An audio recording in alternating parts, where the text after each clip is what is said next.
Tenemos un mensaje que se titula La revelación de la cruz. La revelación de la cruz. Los que tengan su Biblia la pueden abrir en el Evangelio de Mateo capítulo 27. Mateo capítulo 27. Vamos a leer alguna porción de las Sagradas Escrituras para poder asentar algunas bases teológicas y bíblicas, ya que pues lo que vemos ahorita en el cine, ¿verdad? Ya no es nada bíblico. Ya todas estas películas últimas de Éxodo y Noé y el Hijo de Dios, bueno, completamente tijeretearon la Biblia y hasta las personas no cristianas están enojadas con Hollywood por ver el daño tan grande que le hacen a un libro tan maravilloso como es la Biblia. Dice en el Evangelio de Mateo capítulo 27, versículo 33, y cuando llegaron a un lugar llamado Gólgota, que significa lugar de la calavera, le dieron a beber vinagre mezclado con hiel, pero después de haberlo probado, no quiso beberlo. Cuando le hubieron crucificado, repartieron entre sí sus vestidos, echando suertes. Para que se cumpliese lo dicho por el profeta, partieron entre sí mis vestidos, y sobre mi ropa echaron suertes. Y sentados le guardaban allí. Y pusieron sobre su cabeza su causa escrita: Este es Jesús, el Rey de los judíos. Entonces crucificaron con él a dos ladrones, uno a la derecha y otro a la izquierda. Y los que pasaban le injuriaban, meneando la cabeza y diciendo: Tú que derribas el templo y en 3 días lo reedificas, sálvate a ti mismo. Si eres hijo de Dios, desciende de la cruz. Damas y caballeros, uno de los eventos más conocidos por la humanidad es, sin lugar a dudas, la muerte de Jesucristo en la cruz del Calvario. Sin embargo, muy pocas personas han comprendido el profundo significado de la muerte y la relación que tiene con nuestra vida y con nuestro destino eterno.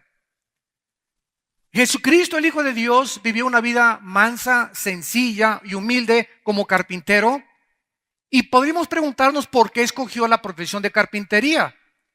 Bueno, porque él mismo anticipó que las herramientas con las que siempre había trabajado serían las herramientas que se convertirían en los instrumentos de su muerte.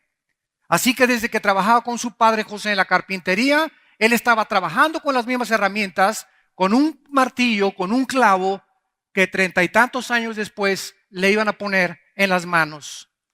Nunca un hombre, damas y caballeros, ha sido capaz de sacudir las bases de las ciencias y de las instituciones como Jesucristo. Sus discursos estremecen los conceptos más profundos y fundamentales de la medicina y de la salud mental, de las instituciones, de la física, de la sociología y de la filosofía. Pero en la cruz, este hombre, Jesucristo, fue aún más sorprendente porque las reacciones que él tuvo en la cruz han sacudido los fundamentos de la psiquiatría y de la psicología. La crucifixión de Cristo es el evento más conocido, pero el menos comprendido, a pesar de ser el más importante de la historia. Estudiar, como lo vamos a hacer a continuación, los últimos momentos de este hombre en esa cruz nos van a mostrar y abrir las ventanas para que nuestra mente pueda comprender mucho mejor al más misterioso, asombroso y espectacular de todos los seres humanos. Y también a nosotros nos va a transformar como personas y como el mismo carácter que nosotros tenemos para poder desarrollarlo con fundamentos en la vida del Hijo de Dios. Cuando la gente pronuncia el nombre de Cristo, varias imágenes vienen en determinadas personas. Algunos lo ven como un niño en el pesebre, otros como un joven trabajando en la carpintería y otros confundiendo a los líderes religiosos de la ley de sus tiempos, otros como un predicador que asombró a las multitudes e hizo enojar a los líderes religiosos, y otros hombres lo contemplan simplemente como un ejemplo de moral, de ética, de justicia, y lo ponen junto a todos los hombres famosos, Mahatma Gandhi, Buda, el Dalai Lama, etcétera, etcétera, como uno más de todos los iluminados. ¿Por qué hace eso la gente? ¿Y por qué tienen el concepto tan equivocado que tienen de la persona de Cristo? Simplemente porque ignoran las Escrituras. Porque no conocen ni han comprendido la profundidad de la vida de este hombre tan misterioso. Sin embargo, existe una imagen que sobrepasa a todas estas y es la de Cristo en la cruz. Si Cristo hubiera nacido y no hubiera muerto en la cruz para pagar por nuestros pecados, hubiera sido un gran moralista, como lo fue Confucio, como lo fue Mahoma, como lo son tantos hombres religiosos. Sin embargo, el nacimiento de Cristo simplemente fue la entrada de Dios en la persona de un ser humano a la humanidad para comenzar a mostrarnos quién es Él. Ese Dios creador de los cielos y de la tierra, omnipotente, que hizo los planetas y las estrellas, los árboles, los animales, los insectos y todo lo que existe. Es increíble que ese Dios haya venido a visitarnos hace 2000 años en la persona de su Hijo Jesucristo.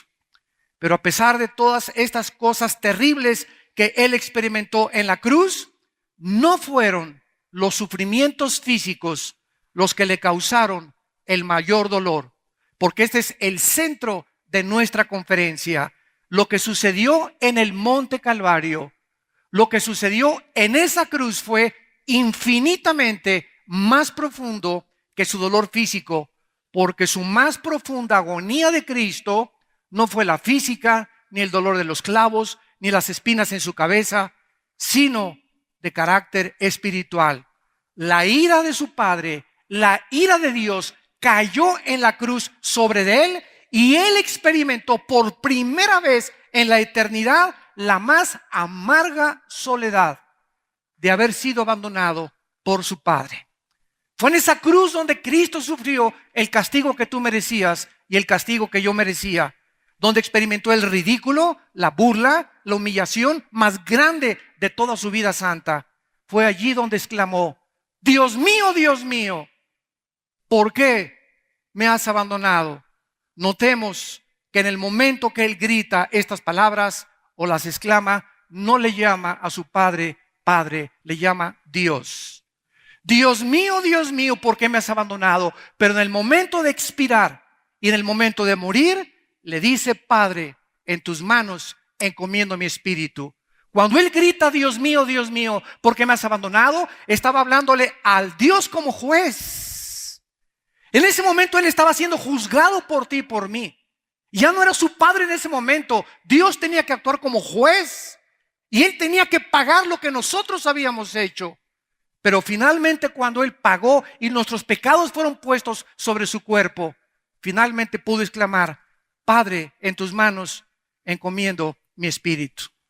Vayamos pues a continuación a ver las diferentes perspectivas y modos de pensar de los diferentes grupos que estuvieron ahí en el pie de la cruz y de los que actualmente todavía no han comprendido el significado profundo de la muerte de Cristo.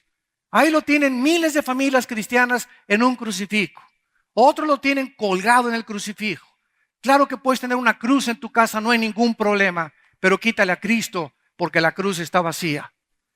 Si Cristo no hubiera resucitado, no hubiéramos podido nosotros en esta mañana tener la paz de saber que al morir nuestros pecados han sido perdonados, no por nada que hayamos hecho, sino simplemente por la gracia de Dios. Veamos 3 preguntas que vamos a contestar en esta mañana. La primera: ¿qué fue lo que la multitud en esa época, hace 2000 años, pudo presenciar o contemplar esa tarde de la muerte de Cristo? Número 2, ¿qué es lo que los cristianos debemos comprender ya y entender acerca de la profundidad de la muerte de Cristo y del grande precio que se pagó por nuestros pecados? Y en tercer lugar, muchos de ustedes que tal vez nos oyen por primera vez, van ustedes a comprender por primera vez y a entender y a decidir qué cosa vas a hacer saliendo por esa puerta con Jesucristo, el Hijo de Dios. Veamos en primer lugar lo que la multitud presenció como el evento más asombroso y misterioso de la historia. En el momento que Cristo muere, había el pueblo, la multitud, la prole, En ese momento, toda esta gente, había muchos que habían sido sanados por él. Habían sido liberados de demonios de él. Habían visto sus milagros. 8 días antes, levantaron las palmas el domingo de Ramos gritando: Hosana, Hosana, salve el que viene en el nombre del Señor. 8 días después, algo cambió su carácter. Fueron transformados por la presión de la multitud, lo que se conoce como psicosis colectiva, donde fueron absorbidos en ese momento por lo que estaba pasando y no sabían ellos realmente si era o no era Jesucristo el Hijo de Dios. En segundo lugar estaban los líderes religiosos, los judíos, los expertos y los conocedores, los teólogos en aquel tiempo. En ese momento los judíos no podían comprender cómo podía ese hombre colgado en la cruz llamarse el Hijo de Dios cuando su ley, la Torá, bajo el Antiguo Testamento, estaba escrito en el libro de Deuteronomio: maldito el que es colgado en un madero.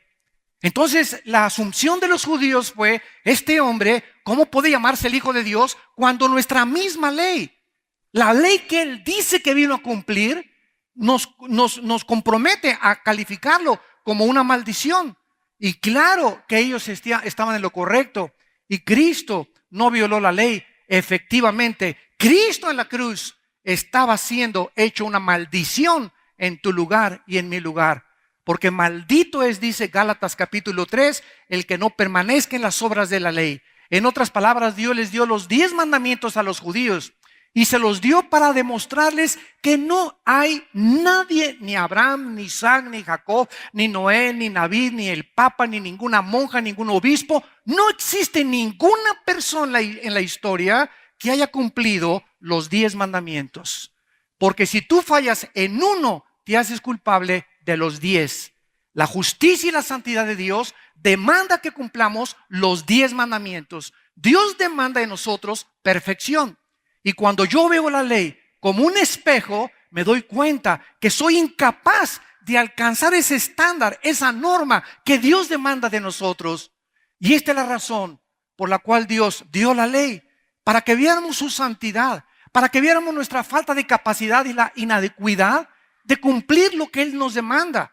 Y en ese momento correr a la cruz y abrazar la cruz y ver al único que ha cumplido los 10 mandamientos y decirle: Señor, ten misericordia de mí. Soy incapaz de cumplir, no tengo el poder ni las fuerzas, soy débil, mi carne es débil, no puedo hacer las cosas que tú me mandas. Señor Jesucristo, entra en mí y dame el poder en el Espíritu Santo de comenzar a caminar una vida nueva contigo. Este es el mensaje del Evangelio de la Biblia, que Dios nos salva por la gracia, y la maldición bajo la cual el mundo se encuentra desde que nacimos hasta que morimos es la maldición de que no podemos cumplir las leyes de Dios. Dios entonces toma nuestro lugar en la cruz. Cristo cumple la ley a la perfección. Nunca hubo mancha, nunca hubo una mala palabra, nunca hubiera pecado Jesucristo si no hubiera podido hacerse el Salvador. Y cuando muere en la cruz del Calvario, Dios acepta su sacrificio y nos lo ofrece a nosotros, porque de tal manera amó Dios al mundo que nos dio a su Hijo Jesucristo, para que cualquiera de ustedes que en Él cree no se pierda, mas tenga la vida eterna. Y había también otra tercera parte, otra tercera clase de personas al pie de la cruz: los filósofos griegos, los expertos en el arte de pensar. Todos esos filósofos que en aquel tiempo prevalecía el epicureanismo y el misticismo y toda la razón pura y el placer de los hedonistas, discípulos de Zenón, discípulos de Sócrates, de Aristóteles, etcétera, etcétera. Toda esa mente de la filosofía griega que influyó con el helenismo, la cultura de los romanos, ahí se encontraban en la cruz. Y de acuerdo a estos pensadores, a estos filósofos, a estos intelectuales del siglo XXI que se juntan afuera en las mesitas de la zona rosa a discutir intelectualidades, afuera en los cafés del Campos Elíseos de París, y los intelectuales de Inglaterra y en Italia, todos ellos tratando de poder entender en su mente limitada qué es lo que pasa en la cruz sin poder captarlo. la Biblia nos muestra que los griegos lo rechazaron por eso también. ¿Cómo puede un hombre decir que es Dios y que su padre es Dios y Dios permitir que hagan pedazos en la cruz a su hijo? Esto chocaba con el razonamiento y con las conclusiones de los griegos. Pero más tarde, en la primera carta a los Corintios, el apóstol Pablo escribe y explica la razón por la cual confundió Dios la sabiduría, el entendimiento y el razonamiento de los seres humanos con la cruz de Cristo. Dice 1 Corintios capítulo 1, versículo 18, porque la palabra de la cruz es locura a los que se pierden, pero a los que se salvan, esto es a nosotros, es poder de Dios. Pues está escrito, destruiré. Ya Dios había escrito anticipada y siglos antes que Él iba a destruir cuando Él viniera a su Hijo la forma de pensar de los seres humanos. Porque los seres humanos por naturaleza creemos que tenemos que hacer algo para salvarnos. Irnos a la villa de 1 kilómetro de rodillas, golpearnos la espalda con un chicote para sangrar, no comer en 30 días, hacer ayunos, sacrificios, o ritos o ceremonias o liturgias, cumplir con lo que nuestra religión nos demanda. La Biblia nos da un mensaje completamente diferente. Y la Biblia nos muestra que ninguna obra que podamos hacer, ningún sacrificio que podamos hacer, aunque dieras todo tu dinero antes de morir a la iglesia, nada de estas cosas te va a salvar. Porque si así fuera, la muerte de Cristo fue un desperdicio. Vamos a ver si comenzamos a seguir esta línea de lógica elemental. Si hubiera algo que pudiera garantizarnos el cielo sin la muerte de Cristo, ¿por qué tuvo que Cristo que sufrir lo que sufrió? ¿Por qué tuvo que convertirse en un guiñapo humano? ¿Por qué tuvo que sufrir los clavos y el abandono de su padre si había otras formas de poder salvarnos? Estos griegos comenzaron a tener toda esta clase de razonamientos y dice la Biblia, destruiré la sabiduría de los sabios y desecharé el entendimiento de los sabios. Y Dios pregunta, ¿dónde está el sabio? En esta mañana Dios te pregunta, dime, ¿quién es para ti la persona más sabia? ¿Albert Einstein? ¿Stephen Hawking, los físicos matemáticos? Dime para ti quién es la persona más sabia. Y tú puedes contestar, bueno, físicamente, matemáticamente, químicamente, psicológicamente, etcétera, etcétera. Pero cuando Dios nos muestra quién es el sabio, nos está preguntando, ¿quién tiene la capacidad de comprender a Dios? De entender por qué el mal existe en el universo. De por qué Dios permitió que Satanás, que Lucifer se convirtiera en su adversario y permitir que él siga haciendo de las cosas. La gente chocan contra esto. ¿Por qué si Dios es bueno y misericordioso permite tsunamis? ¿Por qué permite terremotos? ¿Por qué permite tragedias? Todos estos pensamientos son válidos. Tenemos una mente que Dios nos ha dado, pero nuestra mente limitada nunca vamos a poder entenderlo hasta que vengamos a la Biblia, aceptemos a Jesucristo y el Espíritu Santo nos abra la calabaza que tenemos aquí adentro y podamos traspasar la limitación intelectual con la que nacimos, porque todos los que han tratado de comprender a Dios sin la ayuda del Espíritu de Dios se han vuelto locos, han acabado en un hospital psiquiátrico, se han vuelto homosexuales o han querido morirse o drogarse antes de tiempo. Como fue Friedrich Nietzsche, como fue Jean-Paul Sartre, como fue Alberto Ingersoll, como fue Russell, como fueron todos los grandes ateos del siglo XX y como lo son los del siglo XXI. Personas amargadas contra una persona que no existe. Los ateos están enojados contra alguien que no existe, por el amor de Dios. Jesús, María y el borrito que los acompaña. Por eso es que es insostenible filosóficamente el ateísmo. Yo siempre que me encuentro un ateo le pregunto, ¿eres ateo principiante? ¿Eres agnóstico, escéptico? ¿En qué lugar te calificas? ¿A dónde fuiste que no encontraste a Dios? No has salido ni siquiera del DF. Estos hombres, los filósofos griegos, comenzaron a tratar de disputar en sus mentes limitadas, como lo siguen haciendo miles de personas, entre comillas, intelectuales. Y la Biblia dice, ya que en la sabiduría de Dios, el mundo no conoció a Dios mediante nuestra sabiduría, agradó a Dios salvarnos por la locura de la predicación. Dios nos trae un mensaje y esto es lo que hace el mensaje de la Biblia completamente diferente al de todas las religiones, damas y caballeros.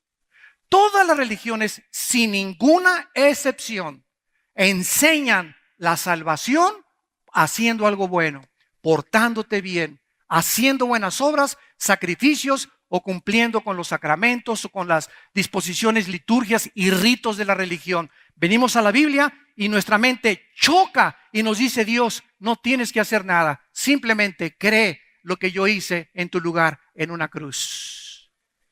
Tan fácil, a propósito lo hizo Dios para enloquecer nuestra sabiduría, para que no nos salvemos conforme a lo que nosotros creemos, que perteneciendo a una religión, todas las religiones son buenas porque todas llevan al mismo lugar, todas las religiones llevan al mismo lugar, al infierno. Cristo dijo: nadie va al Padre si no es por mí. Y este radicalismo de Cristo es el objeto de la persecución y el objeto del odio precisamente del mundo, por haber sido tan radical y traer un mensaje que choca con la sabiduría y el razonamiento de los seres humanos. Y dice a continuación Dios: ¿dónde está el disputador de este siglo? Pues ya que en la sabiduría del mundo no conocimos a Dios, Dios nos salvó por la sabiduría de la predicación. Porque los judíos piden señales. Haz un milagrito. ¿Cuánta gente igual que los judíos?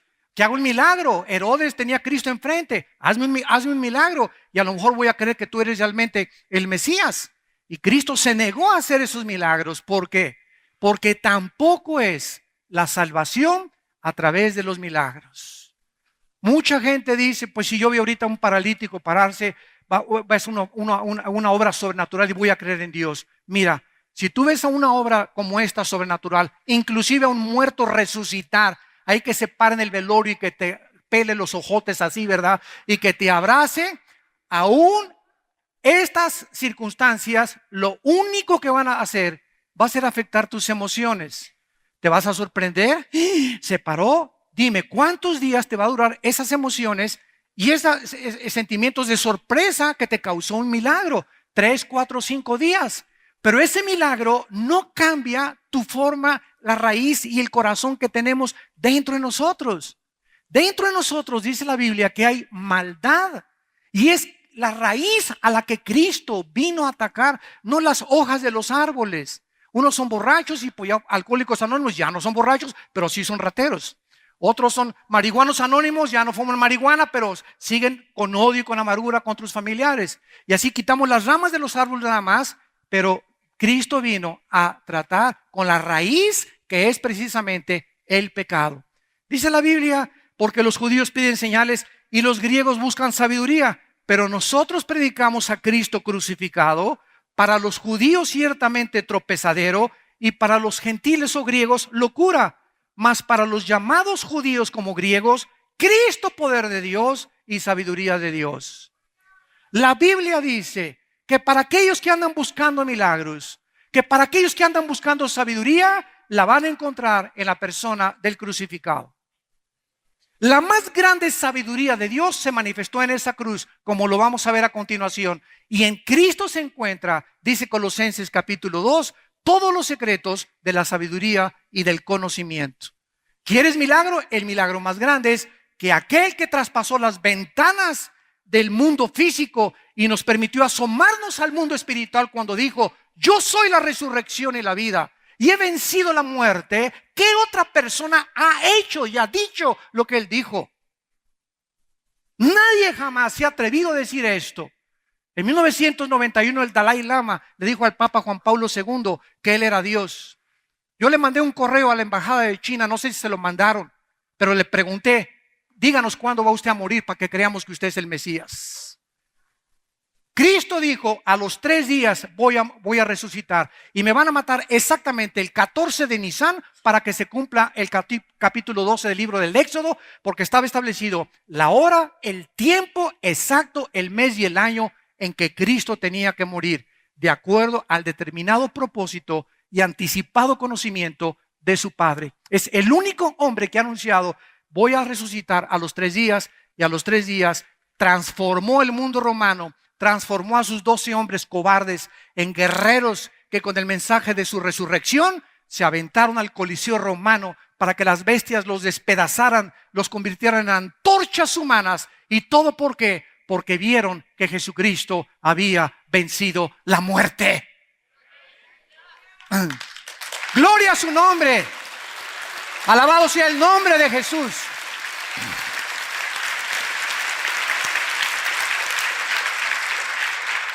¿Qué otro mensaje más digno, más celestial, más santo, más sacro puede existir para un mundo como el que nos rodea? Un mensaje donde sabemos que estamos solamente como peregrinos en este mundo, que todo esto se va a acabar ya. Y cuando estemos en las glorias que Dios va a manifestarse, vamos a voltear hacia atrás, damas y caballeros, y vamos a ver los sufrimientos que pasó este mundo y todas las vicisitudes y tribulaciones como una mala noche en un hotel, comparado con las glorias que nosotros se han de manifestar. Y en aquel día podremos decir, valió la pena seguir a Jesucristo. Y tenemos a un tercer grupo de personas, los soldados romanos. Fue por quienes Cristo dijo, perdónalos porque no saben lo que hacen. Estos eran hombres entrenados, pagados con un salario para poder hacer torturar. Eran expertos en hacer sufrir a las víctimas. Era lo más común en sus vidas. Y estos hombres, ¿verdad?, eran crueles, sanguinarios. Y realmente no les importaba si él decía que era el Mesías. Jamás lo vieron, jamás lo oyeron. No sabían nada de lo que ellos estaban haciendo. Estaban cumpliendo órdenes del gobierno romano. Sin embargo, el jefe de ellos, el centurión, cuando se oscureció a las 12 del día, porque crucificaron a Cristo a las 9 de la mañana, de las 9 de la mañana a las 3 de la tarde, duró la muerte de Cristo en la cruz. 6 horas.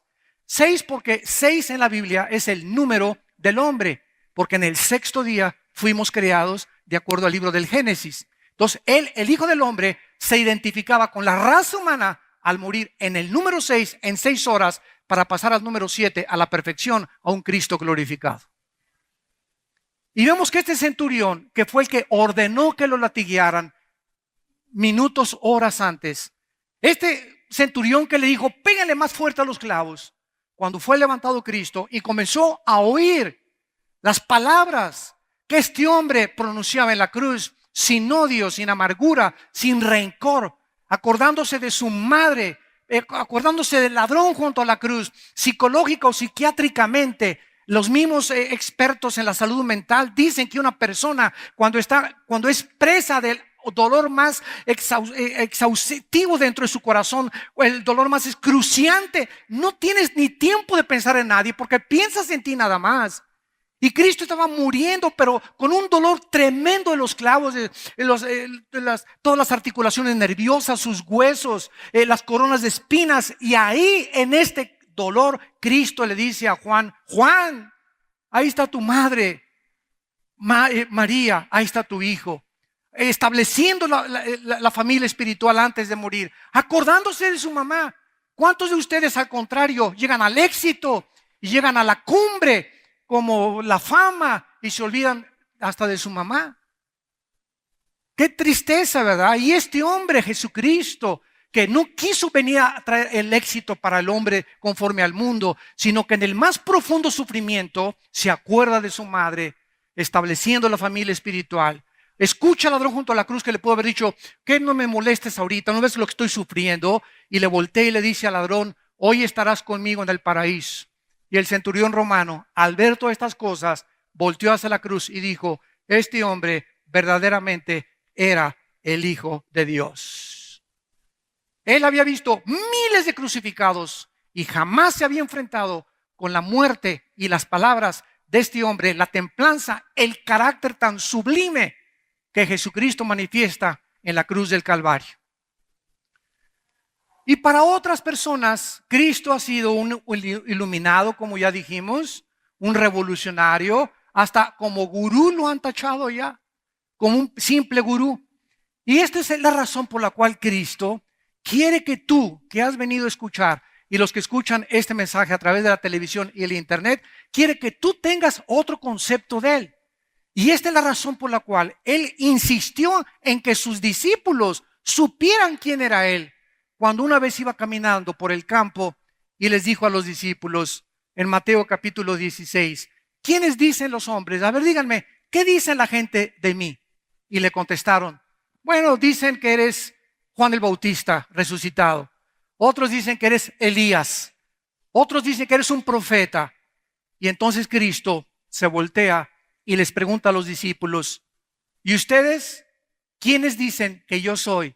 Y Pedro lo toma el Espíritu de Dios y le apunta a Cristo y le dice, tú eres el Cristo, el Hijo del Dios viviente. En ese momento Cristo le responde a Pedro, dichoso seas, Pedro, porque las palabras que están saliendo de tu boca no vienen de ti. Mi Padre las ha puesto en tu boca para que conozcan que yo soy el Hijo de Dios. ¿Puedes tú en esta mañana decir, Cristo es el Hijo de Dios y es mi Señor y mi Salvador? Y dejar de pensar ya que solamente fue un gurú, un iluminado, un gran profeta, como todos los demás que han pesado el mundo. De ninguna manera podemos clasificarlo en estos rangos. Jesucristo es y tiene que ser para tu vida tu Señor y tu Salvador, o no es nadie absolutamente, ni ningún significado, ni ningún propósito tiene para tu vida, tu matrimonio, tus hijos y tu destino eterno.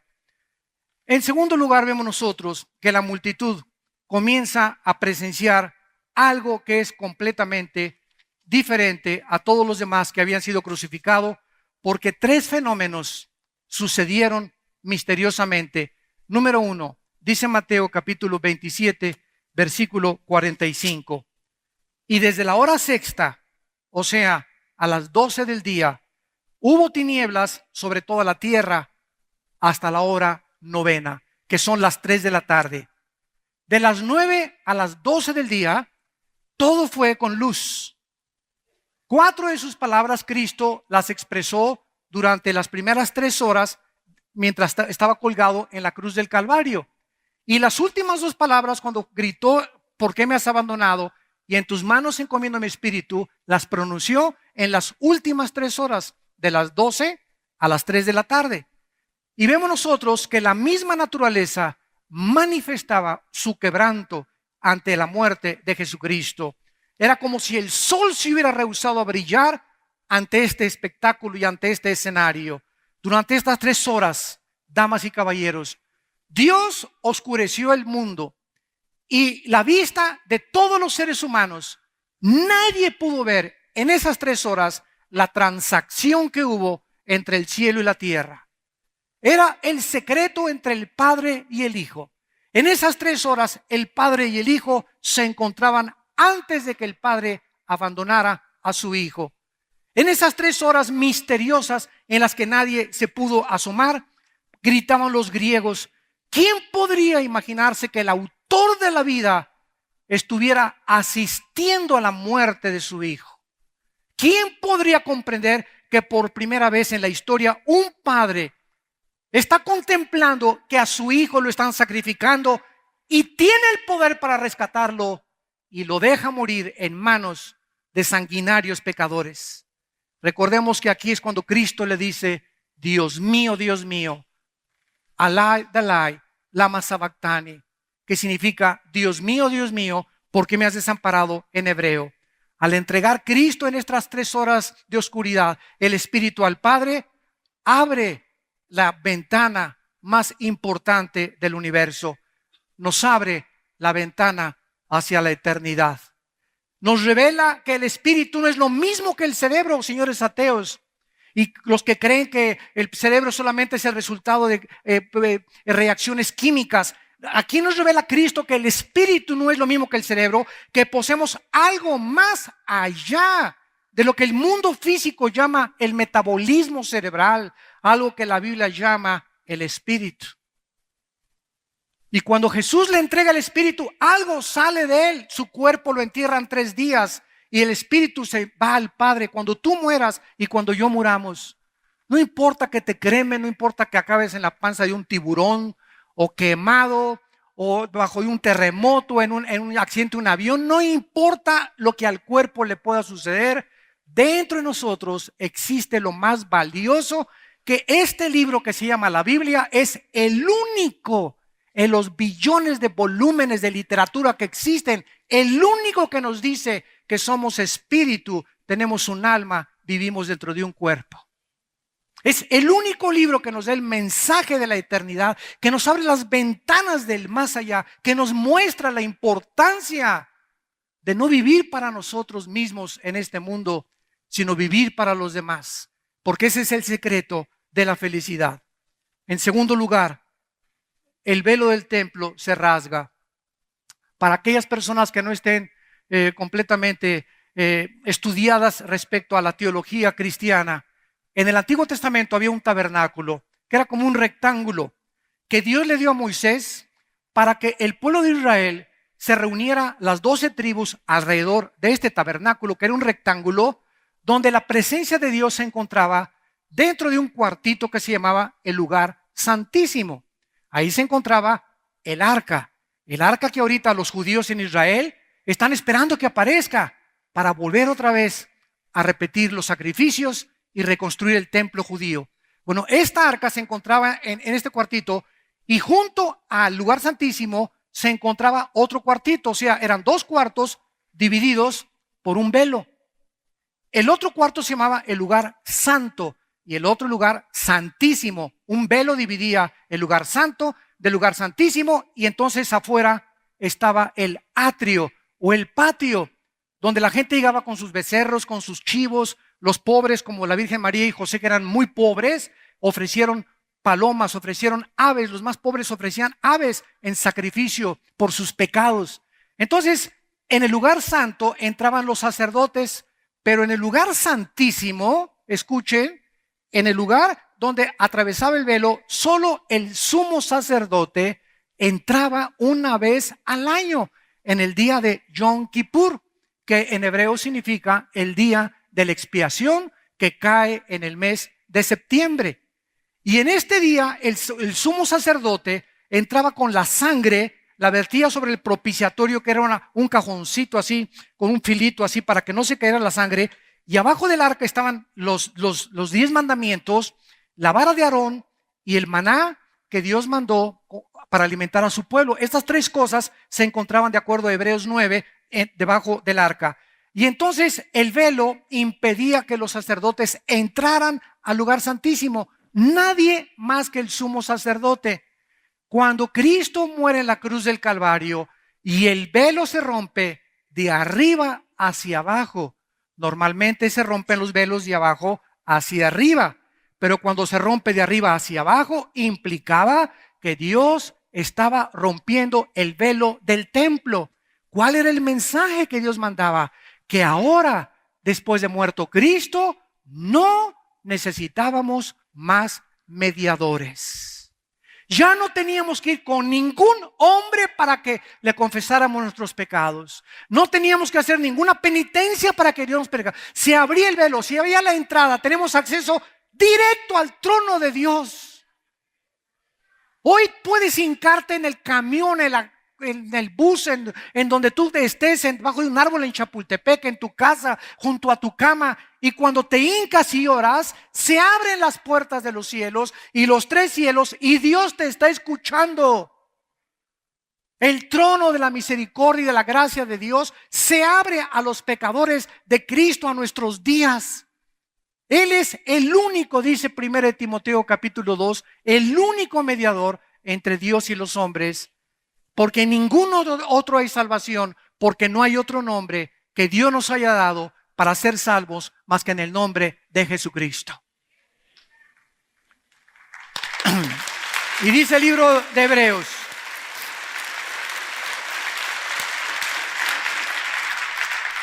el libro de Hebreos lo explica de esta manera en el capítulo 10, versículo 11. Hebreos 10, versículo 19, perdón. Así que, hermanos, teniendo libertad para entrar al lugar santísimo. Esto estaba prohibido en el Antiguo Testamento. Nadie más que el sumo sacerdote podía entrar ahí. Tenemos libertad, Hebreos 10, 19, por la sangre de Jesucristo, por el camino nuevo y vivo que Él nos abrió a través del velo. Ven cómo los apóstoles, después de que muere Cristo, nos explican todo en sus cartas, en sus epístolas. Nos explican todo lo que pasó en esa cruz, para que ya no sigas viendo telenovelas, por el amor de Dios, para que estudies más la Biblia, para que la memorices, para que la reflexiones, para que puedas ser una persona que puedas compartir este mensaje. El mundo no sabe realmente todavía lo que significa la muerte de Jesucristo. Y dice la Biblia, acerquémonos con corazón sincero, en plena certidumbre de fe, purificados los corazones de mala conciencia y lavados los cuerpos con agua pura. Hay una sola condición para acercarnos a Dios una vez que Cristo ha muerto. Una sola condición, y es con sinceridad.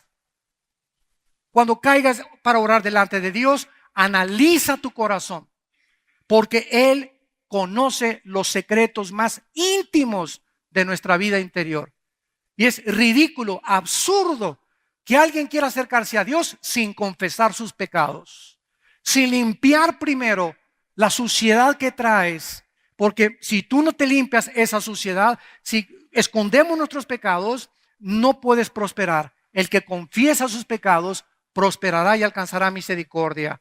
Pero si los confesamos, Él es fiel y justo para perdonarnos y limpiarnos de toda maldad.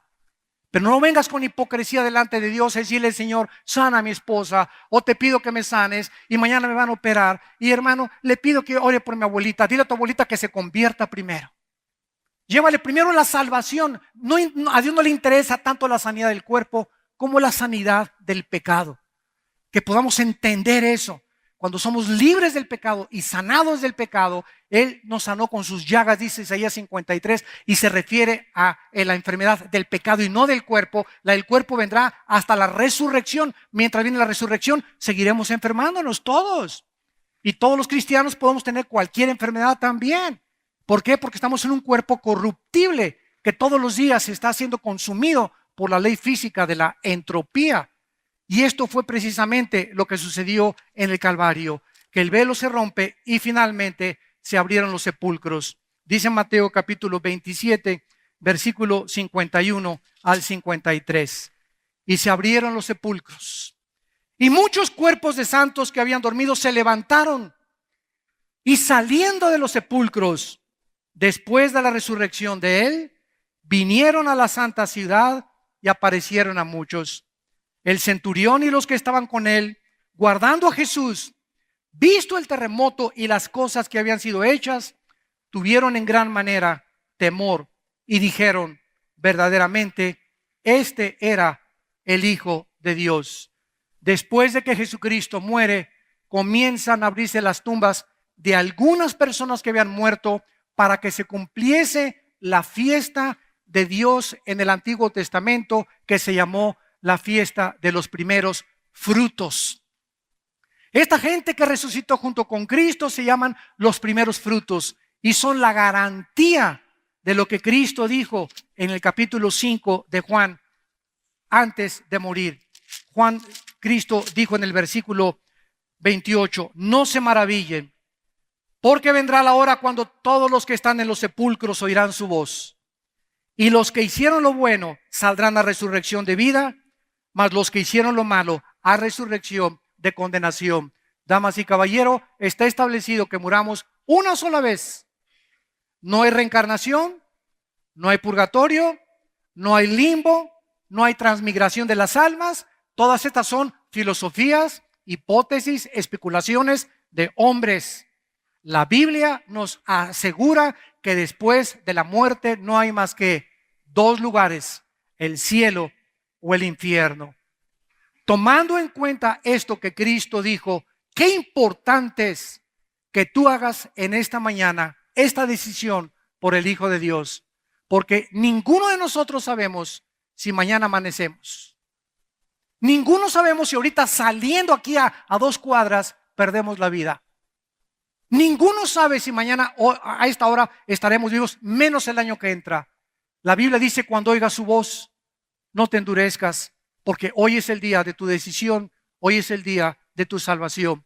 Ven a la cruz ahora que Cristo te está llamando y te está diciendo que Él vive y que Él dio su vida por ti en una cruz para que tú puedas vivir eternamente. Es maravilloso este mensaje porque finalmente la multitud presenció la gracia de Dios para la salvación. 2 ladrones y asesinos colgaban al lado de Cristo, a punto de pasar a la eternidad, como muchos de ustedes, como muchos de nosotros, para ser juzgados. Porque la Biblia dice que en el momento que tú mueras y que yo muera, va a haber 2 juicios. Un juicio ya tuvo lugar en la cruz. Los cristianos ya fuimos juzgados por nuestros pecados. La salvación no la podemos perder porque fue por gracia, fue un regalo que Dios nos imputó por su justicia y su vida inmensurablemente santa y celestial. Pero las personas que mueran sin Cristo van a ser enfrentadas al juicio, dice Apocalipsis 20, del 11 al 15, por sus pecados, y Dios va a abrir los libros, y ahí en un libro todos los millones de seres humanos, dice la Biblia, que hemos pasado por este mundo desde el día de la creación de Adán y de Eva, todos van a ser enfrentados como en una película con sus pecados, y entonces Dios tendrá la razón ante los ángeles y ante el tribunal del universo de poder decir: aléjense de mí al fuego preparado por el diablo y sus ángeles. Y en ese momento, como dijo una señora hace mucho tiempo: ay, doctor Alducin, yo creo que Dios es tan bueno y misericordioso que no va a permitir que nadie, todos vamos a estar con Él al final de la vida, porque no creo que Dios mande a nadie al infierno. Y yo le contesté: amén, doña Chole, amén. Dios no manda a nadie al infierno, ellos se van solitos. Porque de tal manera amó Dios al mundo que dio a su Hijo. Dios ha hecho lo posible, Él mismo, Él pagar por nuestros pecados, para que tú no tengas la perdición eterna de tu alma y de tu espíritu. Este es el maravilloso mensaje del Evangelio de la gracia de Dios a los pecadores. Que si tus pecados en esta mañana fueran negros como el carbón, como hace algún tiempo en los 80s cuando fuimos a la penitenciaría de Santa Marta, Catitla, por el general Durazo, en aquel tiempo jefe de la policía, en un helicóptero nos aterrizó a mi hijo Alán y a otros hijos, otros hermanos. Ahí estábamos en el patio de la cárcel con 1,650 presos.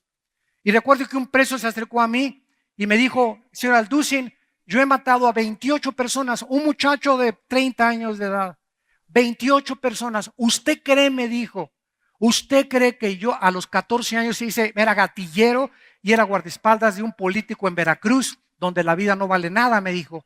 Y cuando regresé a México vine para ajusticiar y echarme a otro, matar a otro. Y me agarró en el periférico la policía y por ese asesinato estoy aquí en la cárcel. Pero yo debo 27 asesinatos antes. Estoy purgando uno solo, pero he matado a 27 personas antes, desde los 13 años. Y le contesté: si tus pecados fueren como el carbón. Fíjate el mensaje que les voy a dar. Les dije esa mañana en la penitenciaría: si sus pecados fueren como el perdón. La gente religiosa no. Las prostitutas, ¿cómo se pueden salvar? Los marihuanos, ¿cómo se pueden salvar? Los homosexuales, ¿cómo se pueden salvar? Ni el homosexualismo, ni el divorcio, ni el asesinato, ni el robo es el pecado imperdonable. El pecado imperdonable es rechazar la gracia de Dios. Ese es el pecado imperdonable. No importa lo que seas, no importa el pecado que hayas cometido, no importa que me digas he abortado a 10 niños, no importa lo que has hecho, en la sangre de Cristo hay perdón de pecados. Este es el mensaje que tenemos nosotros que predicarle a un mundo necesitado, lleno de estrés, lleno de ansiedad, deprimido, como el país de España, que es el país en Europa donde más depresión existe, donde más recetas y pastillas antidepresivas se recetan. ¿Por qué? Por la condición del ateísmo, de que solamente es una religión, ya nadie quiere absolutamente ocuparse de Dios. Por eso vemos como el mundo se hunde y hunde y hunde en filosofías políticas, en filosofías humanistas, pluralistas, en hedonismo, en pluralismos, porque no quieren el mensaje que es locura para ellos, hincarse y decirle: Cristo, te necesito en mi vida. Tú quisieras en esta mañana venir a la cruz. Yo no te invito a que vengas a ninguna religión. Te invito a que vengas a una cruz donde un hombre llamado Jesucristo abrió sus brazos para dar su vida por ti porque Él te dice en esta mañana, te amo. Te amo. No hay mayor amor que el que da su vida por sus amigos. Di mi vida por ti, para que ya no vivas como vives. Vengo a librarte del temor.